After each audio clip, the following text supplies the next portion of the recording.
Good morning, everybody. This is Diane Doyle in Plant-Based Dallas, and we are getting ready to have another jar swap this weekend, so I really need to hurry up and use up a few of my jars so I don't have all this excess food, and soup is always a good way to use up the jars. And I had some broccoli in here in a jar that was back in early February.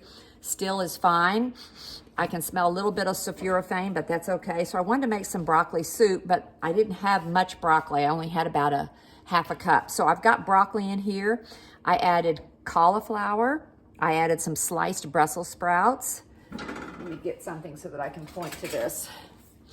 I added some edamame for a little bit extra protein. I've got a few small pieces of ginger here. And let's see, I added a few green chunks of green tomatillas. And let's see what else in here. I told you about the Brussels sprouts. Okay, so that's what I've got in here so far. And then I'm gonna add to that a little bit of celery. I love the flavor of celery. This is homegrown celery and it's a lot stronger than store-bought. Keep it in my jars and add a little bit of celery. I've already added the sliced Brussels sprouts. I've added my tomatilla. And remember that the cauliflower in here is gonna increase the creaminess of the soup. I'm gonna add a little bit of poblano pepper for a little bit of spice. And then I also picked this morning this tiny little pepper. I have no idea how hot it is. Ooh, it smells spicy. I'm only gonna put in a portion of that, okay? I'm gonna add in a little bit more potato for creaminess. And I like thyme in my cream of broccoli soup. So I'll add about a teaspoon of that. And then I'm gonna add some water / vegetable broth, whatever I have. I don't have any vegetable broth right now, so I'm gonna just add a little bit of water. We will, oh wait, forgot onions. Onions. Let me go grab the onions. You can't have cream of broccoli soup without onions. Here we go. And a little bit of water to that.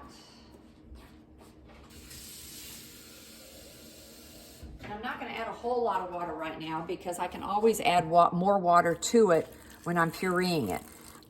You have to have some sort of water in this every time you use the Instapot. So a half a cup at least, that's the minimum I usually do. Okay, so now we're gonna plug the Instapot in and we're gonna set it for, I'm gonna say 3 minutes. That ought to be plenty. So you go to the manual button on this version, manual. Last time I used it was at 5. We really don't need 5, so I'm gonna put it at 3. And then make sure that it's sealed. It is indeed sealed. And now we wait. We've turned it. There's the 3 beeps, meaning that it's starting to cook. And we will come back to it. Wait, did I add? Oh, I forgot to add one thing. See how I opened it up? You can do that once you've started, as long as it hasn't started building pressure. I'm gonna add a few mushrooms too. I love the flavor of mushrooms, and mushrooms is one of those things that we should be eating every single day. So we'll add our mushrooms, put it back on, and you don't need to punch anything because it says on, and it's gonna start heating up and building up pressure.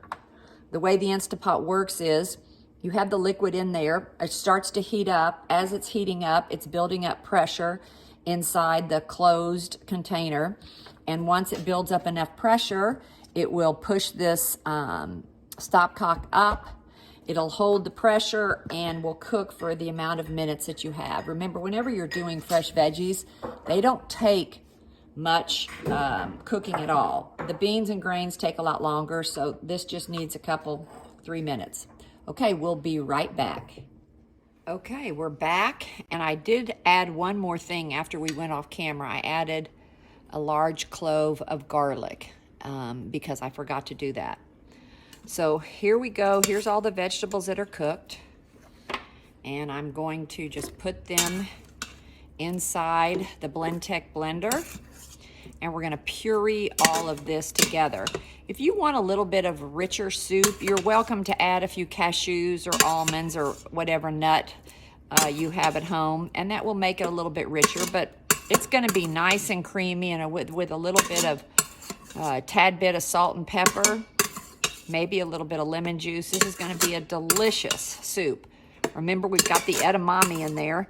Now, I'm going to add the rest of the liquid to the Blend-Tec. Let's see if this is too hot to hold. Nope. We'll pour that in here and try and get everything else out of there.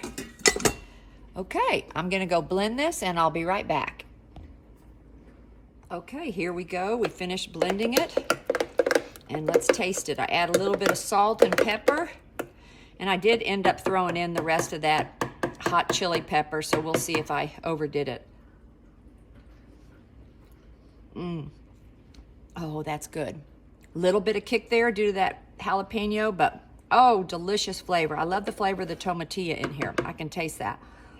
So I'm going to add a little bit of lemon juice, and I think we're good. So there you go. There's another idea for your jars. Make a lovely creamy soup.